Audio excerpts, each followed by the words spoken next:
சின்னத்திரை பெரிய திரை நடிகர் திரு போஸ் வெங்கட்டுடன் சின்னத்திரை முக்கிய நிர்வாகி இவர்கிட்ட ட்ரீம் சென்னை பத்திரிகை ஆசிரியர் ஒரு சின்ன உரையாடல். வாங்க அனைத்து நடிகர்களையும் உள்ளே போய் பார்ப்போம்.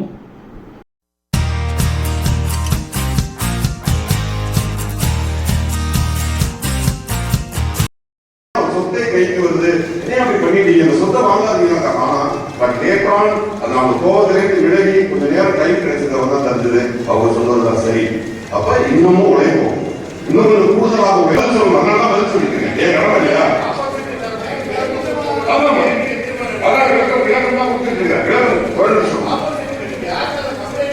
சரி, நான் ஒரு விஷயம் கேட்கிறேன். 245 பேர் வந்திருக்கீங்க. நான் விளக்கம் கேட்டு திரு ரவிவர்மா அவர்களுக்கு கடிதம் கொடுத்திருந்தோம். ஏன் விளக்கம் கொடுத்தோம்? தேதி கொடுத்திருந்தோம். நாங்கள் நேயர்களே, என்ன எல்லாரையும் பார்த்தீங்களா? எல்லாம் கவனம் உட்காந்துருக்குங்க. எல்லாம் எந்திரிச்சு ஏன் பேசிக்கிறாங்கன்னு பார்க்குறீங்களா? ஒன்றும் கிடையாதுங்க. அதாவது ஒரு வீடுன்னு இருந்தால் எல்லாம் சண்டை சச்சரவு நடக்க தான் செய்யும். நல்லது கெட்டது நடக்கும். ஸோ நல்லதாக இருக்கும்போது சந்தோஷமாக இருப்பாங்க. ஒரு மாதிரி ஷேடாக இருக்கும்போது வருத்தப்படுவாங்க. சில பேர் சவுண்டாக பேசுவாங்க. அது மாதிரி தான் சின்னத்திரை நடிகர் சங்கம்னு ஒரு குடும்பம். அவ்வளோதாங்க. குடும்பத்துக்குள்ளே சில விஷயங்கள் நடக்க தான் செய்யும். அது பேசி அவங்க தீர்த்துப்பாங்கன்னு வச்சுங்களேன். நானும் ஒரு சின்னத்திரை நடிகர் சங்க உறுப்பினர்ன்றதுனால நான் பொதுவாக எதுவுமே பேச முடியாது. ஓரளவுக்கு தான் நம்மளால் பேச முடியும். அப்படி இருக்கும்போது நம்ம சங்கத்தில் என்னென்ன செஞ்சுருக்காங்க அப்படின்றது சொல்கிறாங்க.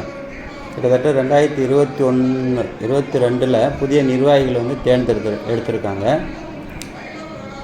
31/5/2025 வரையில் இவங்க செய்த முக்கிய விஷயங்கள் வெளிப்படையாக சொல்லுவாங்க. அதாவது இப்போ நம்மளுடைய தமிழக அரசு 4 ஆண்டு காலம் 5 ஆண்டு காலம் இதில் என்னென்ன ஃபங்க்ஷன் பண்ணியிருக்கோம், என்னென்ன நல்ல விஷயங்கள் சங்கத்துக்காக செஞ்சுருக்கோம், கட்சிக்காக செஞ்சுருக்கோன்னு சொல்லுவாங்க இல்லையா? அதே மாதிரி தான் இந்த சின்னத்திரை நடிகர் சங்க நிர்வாகிகள் சொல்லியிருக்கிறாங்க.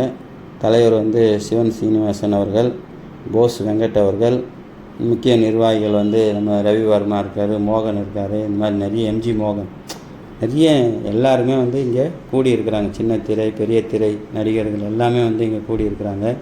ஸோ இன்றைக்கி அதாவது இந்த ஃபங்க்ஷன் என்றைக்கு நடந்ததுன்னா 7/6/2025ங்க.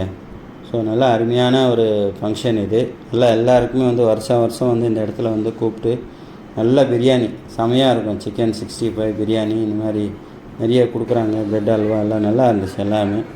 ஸோ இதெல்லாம் அதாவது இவங்களுக்கு தெரிஞ்சது அவங்க பேசுவாங்க, அவங்களுக்கு தெரிஞ்சது அதாவது இவங்களுக்கு தெரிஞ்சது இவங்க பேசுவாங்க, அவங்களுக்கு தெரிஞ்சது அவங்க பேசிப்பாங்க. அதுதான் இதில் நடக்குது. வேறு ஒன்றுமே கிடையாது. இதில் அண்ணன் தம்பிங்களுக்குள்ளே பிரச்சனை இருக்குதானே செய்யும். அதாவது சொல்லுவாங்களே, அது மாதிரி எல்லா விஷயமே நடக்கும். அதெல்லாம் பெருசாலாம் எடுத்துக்க முடியாது. எனவே நீங்கள் இதெல்லாம் தெரிஞ்சிக்க வேண்டாம். நடிகர்கள் ரவிவர்மா இது மாதிரி நிறைய பெரிய பெரிய நடிகர்கள்லாம் இருக்கிறாங்க இந்த இடத்துல பாருங்கள்.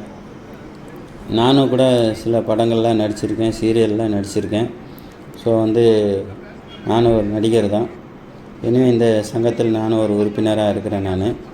ஸோ எல்லாருமே அவங்களுக்கு தெரிஞ்ச ஆதங்கத்தை இங்கே சொல்கிறாங்க. இப்படி செஞ்சால் சங்கம் இப்படி இருக்கும், இப்படி செஞ்சால் சங்கம் நல்லாயிருக்கும் அப்படின்னு சொல்லி சில யோசனைகள்லாம் சொல்லுவாங்க. சிலருக்கு அது பிடிக்காமலே இருக்கலாம், சில அது பிடிச்சாலும் பட்ஜெட் அதிகமாகவும் இருக்கலாம். இந்த மாதிரி சில விஷயங்கள்லாம் நடக்கும் இல்லைங்களா? எனவே நான் பார்த்தவருக்கும் உங்களுக்கு போஸ் வெங்கட் அவர்கள் எல்லாருக்குமே சாப்பாடு நல்லா சாப்பிட்டீங்களான்ட்டு ஒரு இலையாக அவர் செக் பண்ணது நான் பார்த்தேன் நான். அது எனக்கு ரொம்ப பிடிச்சிருந்தது. அதே மாதிரி சில நிர்வாகிகள் இருக்காங்க. ரவிவர்மெல்லாம் இருக்கிறாங்க. நானும் ஒரு நிர்வாகி தான். என்னை அதே மாதிரி மோகன் என்னை எலெக்ஷனில் நிற்க வேணாம் அப்படின்னு சொன்னார். ஸோ இதெல்லாம் பேசி முடிவு பண்ணி சுமூகமாக முடிச்சுட்டு போகலாம் அப்படின்னு தான் நான் கேட்டுக்கிறேன். ஸோ எனிவே நண்பர்களே, பாருங்கள், எல்லா நடிகர்களையும் நான் ஒரே இடத்துல உங்களுக்கு காமிச்சிருக்கேன். எனிவே இது போன்ற வீடியோக்கள் உங்களுக்கு பிடிச்சிருந்தா சப்ஸ்கிரைப் பண்ணுங்கள், ஷேர் பண்ணுங்கள், லைக் பண்ணுங்கள். அதே மாதிரி என்னுடைய வீடியோவை எல்லாருமே பாருங்கள். பார்த்துட்டு எனக்கு ஒரு ஆதரவு கொடுங்க. ஓகேங்களா? இனிமேல் கொஞ்சம் கொஞ்சமாக நான் அரசியலில் நான் பேசலான்னு தான் இருக்கேன். இருந்தாலும் சில காலம் நான் எதுவுமே பேசலை, எதுவுமே வீடியோ போடலை.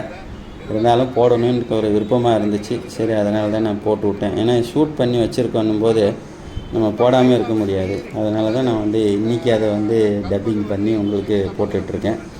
ஸோ இவங்கெல்லாம் வந்து பேசிக்கிறாங்கன்னும் போது யாருமே வந்து இந்த வீடியோ பார்க்குற நம்மளுடைய சின்ன திரை பெரிய திரை நண்பர்கள் வந்து கோச்சிக்கு வேணாம் அப்படின்னு சொல்லி நான் உங்களை கேட்டுக்கிறேன். எதுனா இருந்தால் சொல்லுங்கள், நம்ம அதை வந்து எடிட் பண்ணிக்கலாம், ஒன்றும் பிரச்சனை கிடையாது. ஓகேங்களா? இப்போ பாருங்கள், எல்லாமே சாப்பாடு எல்லாமே அவங்களுடைய சொந்தக்காரங்க அப்படிங்கிற மாதிரி அவர் கவனிக்கிறார். எல்லாருமே ஒரு ஒரு இலையும் உபசரிக்கும் போது எனக்கு ரொம்ப பிடிச்சிருந்தது. அதான் லாஸ்ட்டாக வாழ்க்கை தெரிவிச்சிருக்கேன். பிடிச்சிருந்தா சப்ஸ்கிரைப் பண்ணுங்கள்.